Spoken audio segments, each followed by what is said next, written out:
Hello guys, আসসালামু আলাইকুম। আশা করি সবাই ভালো আছেন। বরাবরের মতো আজকে নতুন ভিডিওতে চলে আসলাম। যাই হোক, মূল ভিডিওতে চলে যাই।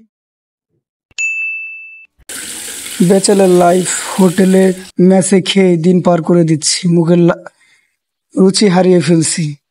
তাই চিন্তা ভাবনা করলাম নিজেরাও মাঝে মধ্যে পাকিয়ে খাই। তাই আজকে সিদ্ধান্ত নিলাম মুরগি ভাত খাবো।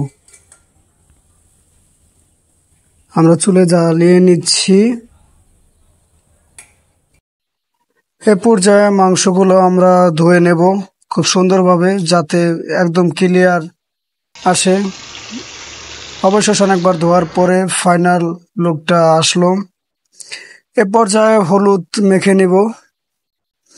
এবার আলু দেখতে পাচ্ছেন, আলুগুলো খুব সুন্দরভাবে ময়লাগুলো ধুয়ে নিচ্ছি। ফাইনাল লুকটা চলে এসেছে।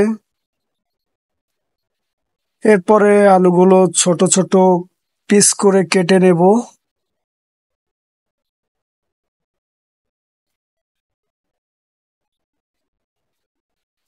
কেটে নেওয়া শেষ।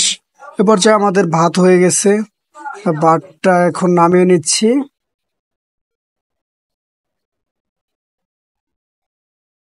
এ পর্যায়ে পেঁয়াজ গুলো ছুলে নেব, কেটে নেব।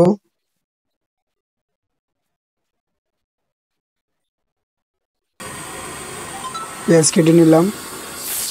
এ পর্যায়ে মাংস ভেজে নেব। এই মুহূর্তে যারা আমার ভিডিওটা দেখছেন, লাইক করবেন, কমেন্ট করবেন, এবং ইউটিউব থেকে যদি দেখে থাকেন তাহলে অবশ্যই ইউটিউব চ্যানেলটি সাবস্ক্রাইব করবেন। আর এই ফেসবুক পেজ থেকে যদি দেখে থাকেন তাহলে পেজটাকে ফলো দিবেন এবং শেয়ার দিবেন। বন্ধুরা, এ হলো আমাদের বাবুর্চি মোহাম্মদ মানিক। তার হাতের পাক অনেক ভালো।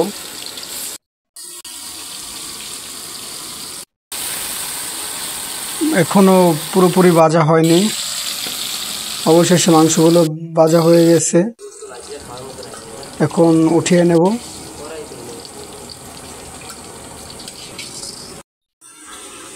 সব উঠিয়ে নেওয়া শেষ। এ পর্যায়ে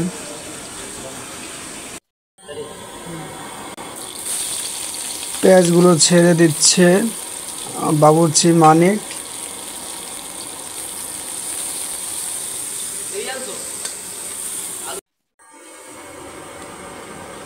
এরপর হলদি মরিচ পেঁয়াজ এগুলো উষ্ণিয়ে নেওয়া হচ্ছে।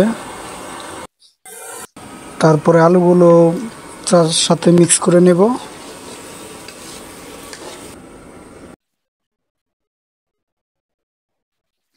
এ পর্যায়ে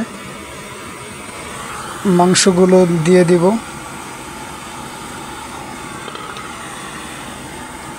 আলহামদুলিল্লাহ, অবশেষে আমাদের পাক শেষ পর্যায়ে। কিছুক্ষণ জাল দিলে আমাদের পাক সম্পূর্ণ হয়ে যাবে।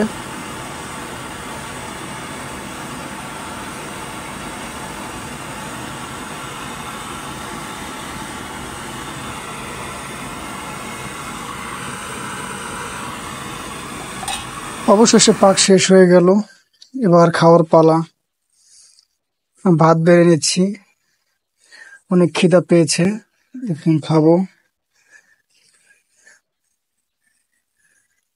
সাদা ভাত নিজেরে পাক করে খাচ্ছি, ফিলিংসটাই অন্যরকম।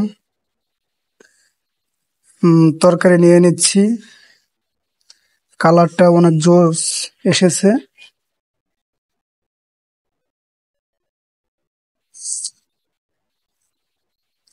আর দেরি না করে এই পর্যায়ে খাওয়া শুরু করি। মাংসগুলো অনেক সফট হয়েছে।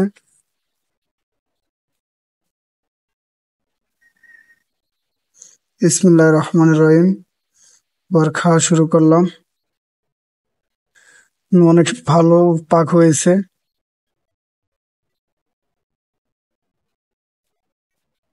বন্ধুরা, আজকের মতো বিদায় নিচ্ছি। আবার পরের ভিডিওতে আবার দেখা হবে। সবাই ভালো থাকবেন, সুস্থ থাকবেন, এটা শুভকামনা করি। আল্লাহ হাফেজ।